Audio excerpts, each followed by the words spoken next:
IVM. We are all humans, and division by gender, age, race is totally irrelevant for me. And if you start to create these kinds of divisions, you are treating other humans as inferior to you, and you don't have a right to do that.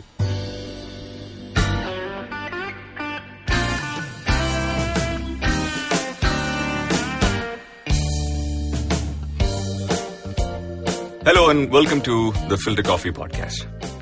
Today we're going to do something that we haven't done before. Actually, we're going to do a couple of things that we haven't done before.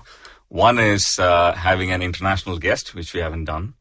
And the other is we've never really had an episode which is about a marketing campaign, right? Or a case study, so to say.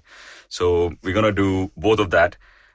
So quick introduction to my guest. He's a career advertising professional, a very important person in the advertising industry in Poland. He's the CEO of Wakemaker Poland.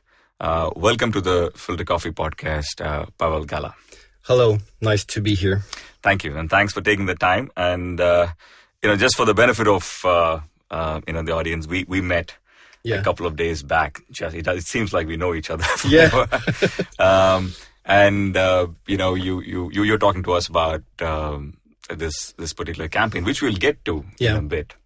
But I think what really triggered, my thought, why I thought, it'll be wonderful to do this episode is just a few weeks back, before we met, I was speaking to a group of people from the advertising industry, and I was asking them, there's so much going on in the country, in India, that is, and what is our response to what is happening, right? Whether you're in support of it, whether you're not in support of it, how can we, the advertising community, be indifferent to it, right? To which the response I got was very guarded. It was like, brands don't want to get into this. Mm-hmm. They don't want to get into social and politics and all of that. And for me, I think anything that affects the conscience of a consumer, it's important for a marketer, right? It could be music, it could be popular culture, it could be politics. Right? Yeah, definitely.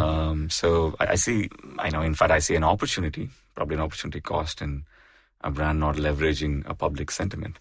But what are your thoughts? I think that's a good place to start. What are your thoughts about brand and... I think that we are sometimes too afraid to tackle difficult subjects, and that brands are too afraid. But from my point of view, it's not if we want it or not. At some point, we will be forced to do that. And it's all because of the consumers. They are expecting brands and communication to be much more meaningful for them. And currently, what we're facing worldwide is climate problems, poverty, whatever. There are many social issues that people care about. And they appreciate if a brand takes a stand in a discussion. So I think that we should even proactively look out for opportunities like that. If a brand wants to be a brand, not a product only, it has to have a personality, it has to have a set of values behind it.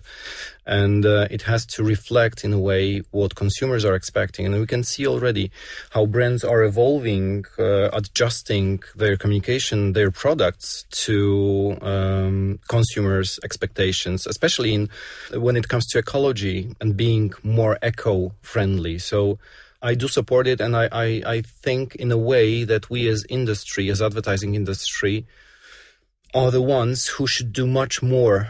It's also a kind of my personal commitment to do much more in this area, to convince our clients to do much more. That's very, very refreshing. When I compare it with the kind of conversations I've had over the last month. Pawel, I think a lot of our conversation in this episode is going to revolve around the politics of today. Yeah. Probably both in India and in Poland. Yeah. And even though I've read a lot about what's going on in Poland, it's after speaking with you over the last couple of days, the similarities between what's going on in both the countries are staggering. Right? Mm. But for the uninitiated in the audience, the people who don't know about the the politics of Poland and what's going on right now. Could you give us like a very short, for dummies kind of a summary? Yeah, of course. So, unfortunately for me and unfortunately for many people in Poland, we believe that things are not going in the right direction because we are turning into much more conservative society, and it's initiated by political powers in a way. Yeah, so we see a lot of divisions between people based on politics, and it goes down even to families. So families are divided, and including my family. So we even stopped talking about politics because it initiates huge fights. And the most worrying thing for me is that I'm not very positive that it will go away. The divisions created by politicians are so deep that it will take a lot of time to work it out somehow. And I do believe that we have much bigger problems currently in the society, economy, etc., to bother with ideological problems. And this is the core of the politics currently. Right. And at the center of all of this is a gentleman called Jaroslaw Kaczynski. Am I pronouncing this right? Yeah. And he is the leader of the ruling party. Right. His views have been fairly, and that's what you're talking about, right? I think. But tell me something. I think when they came to power, when I say they, I mean his party, which is the Law and Justice Party. Is that correct? So when they came to power, I think much like what's happened in India or what's happened in other parts of the world, they came with a large economic promise. Yeah, they came with a very simple trick that was back then needed by a large group of society. So they promised to support families with kids, right, with additional monthly money. That they promised this money. If they win, they will give every family a certain amount of money if they have kids. So everybody was thinking, no, it's not going to happen. They will not deliver. It's only a promise. It will hit Polish economy tremendously, etc., etc. But in the end, what they did deliver. So all the families that had more than one kid received additional money. And so the more kids you have, the more money you get. Yes, exactly. The more kids you have, the more money you get. And for many of these families, it changed their lifestyle dramatically. And this is a positive thing. Even I was against it, but in the end, it changed lives of many families in Poland. But then it was just a hook, to win the elections. And I'm very worried about what's going on currently with the democracy in general in Poland. And I would like it to be the other way than it is currently. And, when you say you're worried about what's going on, I think, can you elaborate a little bit more on it? I think my understanding of what is happening is their approach to gender, their approach to... The approach to gender equality. So they follow very traditional values. They have a very good relationship with the Catholic Church, and Catholic Church has always been very conservative. Yeah, so they are also conservative. So they are trying to reinforce these values. And the role of women is different than if you believe in more liberal approach. So it's about gender equality. It's about diversity. So refugees, they oppose to accept refugees. Right. It's about LGBT society in Poland also. So many aspects that for a certain part of society and for European country is like moving backwards to what we've been developing for many years. But when we say it's backward, he also seems to have a lot of fans, right? I think one thing that was happening in India, and you let me know if this sounds like something similar is going on there, is what really, really, to a lot of us, what really sounds wrong, what really sounds diabolical, and what really sounds unfair. There are people in my family, in my office and my neighborhood who absolutely, and these are well-meaning regular people who absolutely believe in it, right? And this is, led to so many families and neighborhoods and friends disagreeing with each other, and the overall atmosphere has become extremely toxic in the last few years for us, right? Is there anything like that for you? Yes, it's exactly like that. It's the matter of belief, because at some point I think that we lost a common ground for a discussion between those two groups of people. We are so divided. So as we spoke before, I think that if we don't want to have a huge fight, we just simply don't talk about that. And there was a funny drawing, because Poland is really divided in half. And there was a funny drawing from one satiric. Yeah. So there was a pie chart divided by half. The question above was, do you think that Polish society is divided by half? The first half of the pie chart says yes. The second half of the pie chart says no. It is a joke, but it is so true when it comes to Poland. Right. We are so much split. Yeah. No, I think the what really worries me is the binary nature. Yes. It's not just in India. It's in the US. It's the same thing, right? It's like this is the enemy, as in this is the political party that is the enemy.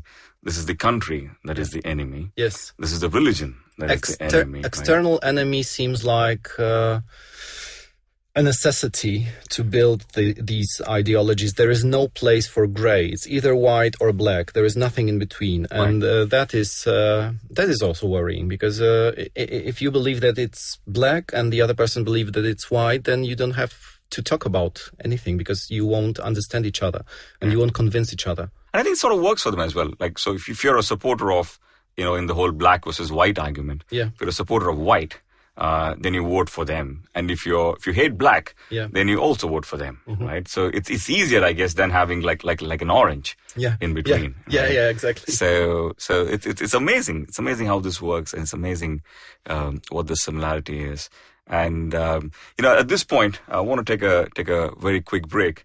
And when we come back, we'll talk about how Pawel had to release an issue of a porn magazine for women's rights. Stay with us. We'll be right back after this break. We would like to thank HDFC Life Insurance for supporting this show.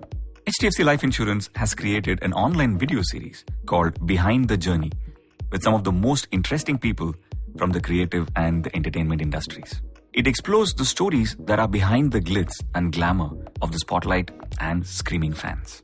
Let's listen to a snippet from Jitendra Kumar. Initially, जब मैं बहुत ऐसे कुछ चीज नहीं work कर रही है एक्टिंग में, तो मैं बहुत पैनिक कर जाता था. तो काफी लोग मुझे सलाह देते थे कि नहीं, मतलब उतना पैनिक मत कर, मतलब धीरे धीरे ग्रो करेंगी चीजें. तो जिस तरह से तुम्हारा काम धीरे धीरे ग्रो करता है, एक दिन में नई चीजें मिलती हैं. आई थिंक तुम्हारा जो फाइनेंशियल साइड है उस पे भी तुम्हें ध्यान देना चाहिए, और वो भी धीरे धीरे डेवलप होता है. वो भी एक दिन में नहीं होता, और वो होने लगता है. As Jitu said, steady growth is a good sign for both your finances and the journey of your dreams. You can watch all episodes of Behind the Journey on HDFC Life Insurance YouTube channel, which is youtube.com/HDFC Life. Take control of your personal goals with HDFC Life Insurance's financial solutions. Plan now with HDFC Life Insurance. Terms and conditions apply. HDFC Life Insurance Company Limited, IRDAI registration number 101. Welcome back to the Filter Coffee podcast. We're speaking with Pawel Gala. Pawel, we were speaking about how the politics of Poland had evolved over a period, and you've been a career advertising professional, right? How do you feel about being in this industry when all of this is happening? Right? Do you think? Do you feel like you are in a place which is advantageous to the change that you want to see, or does being in advertising prevent you from being valuable? It's a tricky question, because sometimes you need a certain degree of courage to make tough decisions, and to, as I said at the beginning, to take a stand, to move things forward against all odds. But on the other hand, we are in a very special place in the industry, because we work with the brands. We have brands' money at our disposal in a way, and if we convince the brands to invest this money in communication that tackles difficult problems, then it's only due to us if we want it or not, if we want to do it or not. So sometimes I think that we just have to have the guts to do it. And we, of course, we need coincidence, sometimes a spark of brightness, sometimes we need a nudge from reality to do it. And there might be a huge opportunity because if we tackle important problems for consumers or for people, for society, then they appreciate it a lot. Right. It's something that I've been conflicted at many times, and I agree with what you said, right? I think, to me, I think for the most part, I love the fact that we are in an industry where we can influence scale of communication. Yeah. You know, if we can convince a brand, and if what we're trying to do is good for the brand, right? Yeah, I mean, that's when we would be advising it to the brand to begin with. And if you feel an opportunity there where something can be created at the confluence of greater good and at the same time brand relevance, then I think it's a wonderful place to be. It's a win-win situation. Yeah. And talking of that, you a few months back came up across one such opportunity, right? Talk to me about the genesis of it. How did this campaign begin? So before there was a campaign, there was this like strike of brightness or coincidence that happened. So there was the oldest Polish erotic magazine, erotic porn, however you call it, that was published for many years. I don't even remember how many, but it was like probably 20 or something. Wow. And a lot of guys in Poland learned about women or femininity from this magazine. So they saw naked women and they felt objectified women, and they felt like this is how it looks like, because we didn't have sexual education or anything like that. And then, since we experienced huge problems with print industry, and it was much easier to find erotic content online for free, right. The title started experiencing problems, financial problems or whatsoever. And the owner wanted to sell it. And finally, it appeared on an auction in the internet. So you could purchase the rights to the magazine, to the title online. And one of the guys that was involved in this project from a sister agency spotted it. And he said, oh my God, it would be something to buy this magazine, to buy this like iconic erotic magazine in Poland, right, to give it to women to show who they really are, right, and how wrong this picture was over so many years, and publish this last ever issue of this erotic magazine to the market. So that was the idea. And, the idea was so brilliant that we didn't have to pitch for partners. I mean, but before you get there, right? Even within your team, this is such a outlandish idea, right? I don't think it's ever been done before. No, it hasn't. I think, yeah. So when you confronted the idea for the first time, what was going on in that room when the first time you discussed? I received a call. I received a call from the sister agency VMLY&R, right, asking if we want to be a part of a scandal, and they told me about what kind of scandal it will be, and I knew that it is the right thing to do instantly. I knew that it is something like it's a disruption. It's a huge disruption. It has enormous potential, and it's having a say in a very important discussion that is taking place in Poland about the role of women, gender equality, and things like that. So instantly I knew that we're in. I love the fact that they called you and asked you if you want to be part of a scandal. Right? Yeah. that would have been a very interesting call. But of course, thinking of it and actually doing it is a huge journey, right? Yeah, enormous journey. How difficult was it? It was extremely difficult because we wanted to do it. The idea was to publish the last ever issue on the 8th of March, International Women's Day. It was extremely important to do it on that day, like a symbol, that an era is gone. An era of this magazine is over, and on that special day. But it appeared that we have less than 3 months to do everything, everything, from finalizing the purchase of the magazine, to finding all the partners, through writing the articles, having photo shoots, distributing it, and having media campaign, less than 3 months. And in a way, some people involved in the project, they were really sacrificing their personal lives just to make it happen because they believed in the idea so much. Right. It's just the legal process in this would have taken months in a normal thing.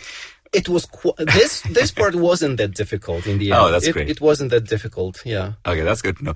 But when you say buying it, in this case, who was actually buying this magazine? So there were many partners involved in this operation, in this project.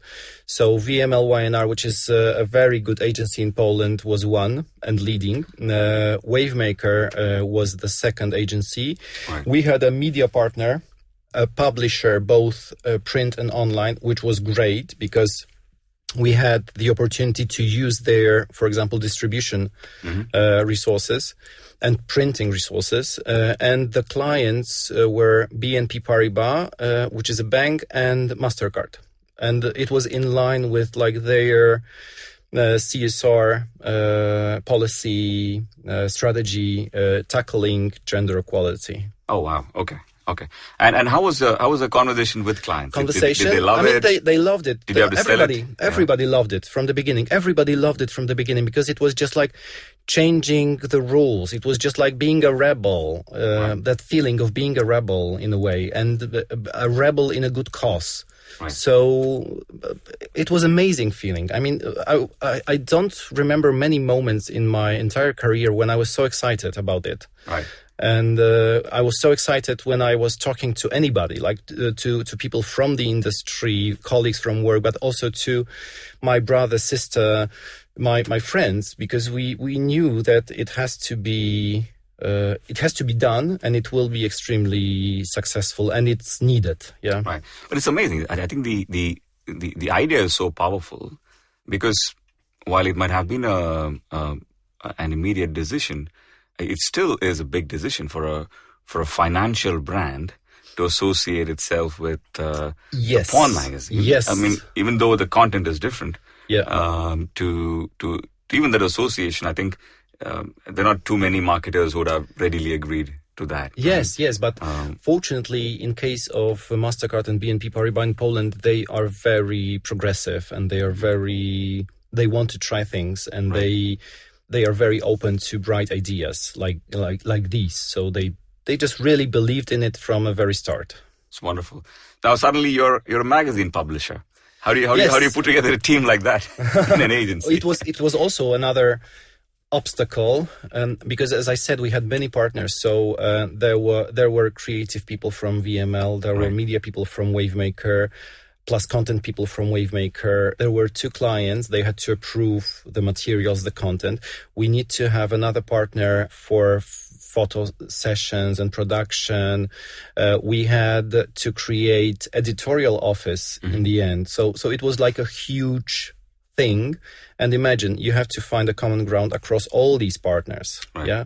So you really need to believe in the end result to avoid conflicts and different opinions and everything. So it was, I think that in the end, when it was done, everybody thought that it was close to impossible to do it in these 3 months. Right.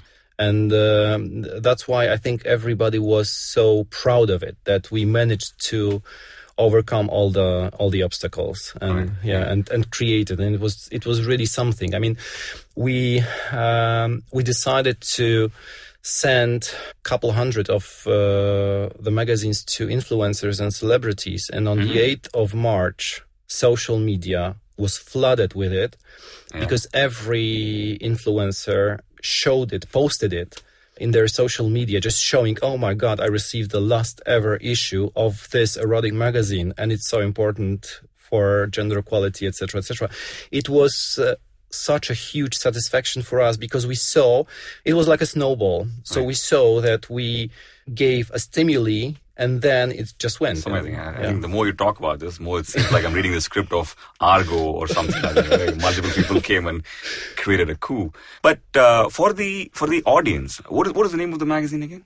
Twój Weekend. In English, it would be Your Weekend. Your Weekend. Right? Yeah. So it's March 8th. I'm a loyal customer of I your think that weekend. loyal customers were surprised. Yeah. So now I'm picking up the magazine. What I'm actually seeing, what was in it? So we had, on the cover, we had 3 very strong women representing different areas. So martial art fighter, a very famous actress, and inside the magazine we had articles written mostly by women about what it is to be a woman and how it's different to what these readers before might have thought. So many different things about how to be pregnant and what are the stereotypes, how to fight the stereotypes, etc., etc. And it was like a full picture of femininity, unbiased. Right. Yeah. And did you sell many copies? I don't remember the correct number because I'm not very good with numbers, but it was the best-selling copy in 10 years. Yeah, wow. It was funny thing was that when it appeared in social media, people started asking each other, "Oh my God, where can I purchase it? Where can I find it?" Because it was at some point it was very difficult to buy it. It was very difficult because it was like a jewel. People wanted it. People wanted to have it. A souvenir. There was a memory, almost like a hunting for it. Right. It became, in a way, it became a symbol. Yeah. So people wanted to have it on their desk. People wanted to have it between their books because it was like a symbol of an end of an era. Right. Yeah. And you actually sold more number of copies than they did in a decade. Yeah. Right? That's extraordinary. Yeah. So when did this happen? What is the... So it happened last year. It happened last year. So the whole idea appeared by the end of the previous year. Yeah. And then it was published 8th of March 2019. 19. Yeah. Extraordinary. Great. Yeah. I would love to have a line in my copy as well, but I'd love to have a line in my LinkedIn profile that says have sold a historical number of copies for a Pond magazine. Yeah. Right. But I think it's an extremely beautiful story. Yes. And which is why the moment I heard it, I thought we should talk about it on the show. Just going a bit biographical with you on this, and I think the reason it's important is because I think we all invest a bit of ourselves in the ideas that we come up with in advertising. There's a bit of our conscience, our soul, our way of thinking, our upbringing and all of that. You always grown up in Poland? Yeah. I was born in a small town in the countryside, but relatively close to Warsaw. Mm-hmm. And back then in my childhood, my whole universe was like 50 kilometers around that small town. So it was a very, very small world. Right. Did you aspire to be in advertising? I never really aspired to be in advertising. I didn't know what I want to do. I chose sociology for the studies because I couldn't decide what I want to do. My parents wanted me to be a doctor. Right. And sociology was not limiting me. Studying sociology was not limiting me to anything. So I didn't really know. And it was, again, a kind of coincidence. So I knew advertising only from movies, probably, that there are some crazy guys wearing colorful clothes and they do strange things and they earn a lot of money.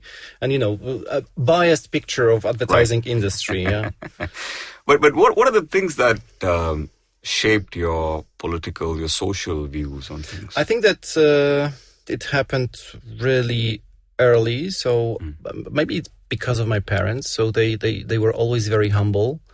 And they were always respectful to other people. And in a way, I always felt like there is a core of values that is absolutely key to me, that it's like my spine, and that I have to follow them because otherwise I will be sick, simply physically sick, if I will not follow them.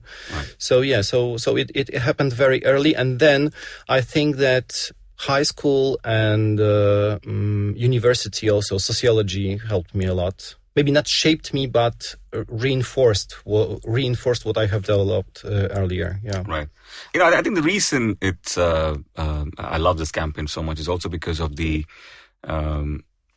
history of Poland and what's happening today, and the background of this is the kind of discourse that is happening on patriarchy and on gender, right? And much of this has happened in Poland, decades back. Does it look like it's a rerun of what happened? Is it cyclical in nature in terms of what's going on? We are all humans, and division by gender, age, race is totally irrelevant for me. And if you start to create these kinds of divisions, you are treating other humans as inferior to you, and you don't have a right to do that. And right now, I feel that not only in Poland, but generally, it's happening in other countries in Europe, not only in Europe, in the States, everywhere. And this is against my values totally. And that's worrying. And it happened in the past. Yes, it happened in the past. We learned from it for a while. This is what the Second World War was based on. Right. And right now, I think that we again have to face these demons. And I'm afraid that maybe we are not mature enough to manage them as societies. Yeah. So this is my concern. Yeah. No, that's what I'm scared about as well. Yeah. Anyway, hey, thanks so much for this. And we usually end the episode by asking our guest what he or she is watching or reading or listening. In your case, if you have to recommend Polish content, films or series, what would you recommend to the Indian audience? Okay, so Polish, when it comes to Polish writers, I would definitely recommend Olga Tokarczuk. She received a Nobel Prize this year. And I really recommend some of her books. When it comes to movies, again, a Polish film was nominated in Oscars this year. Yes. I haven't seen it yet. I have to. But I definitely recommend it. But if I were to recommend you some of the older films, I would recommend the film called Gods, which tells a story of a Polish cardiologist that created like a Polish transplant school. He was transplanting hearts, and the story is beautiful because it shows how he was desperate to do it in Poland against all odds. I mean, all odds. And it's called Gods? Gods. Gods? Yeah. Oh, wonderful. Yeah. I'll definitely it's check really, it out. really good movie. Extraordinary. Pawel, congratulations on a beautiful campaign, and good luck for your success and Wavemakers in Poland. Thank you so much for joining us. Thank you very much. It was a pleasure. Cheers. So that was our show. If you like this podcast, don't forget to check out other interesting podcasts on the IVM network. You can listen to us on the IVM Podcast app or ivmpodcasts.com. You can also follow us on our social media. We are at IVM Podcasts on Twitter and Instagram. And if you want to reach out to me, I am _Karthik. That's Karthik with an H on Twitter. And filter_coffee. That's coffee with a K on Instagram.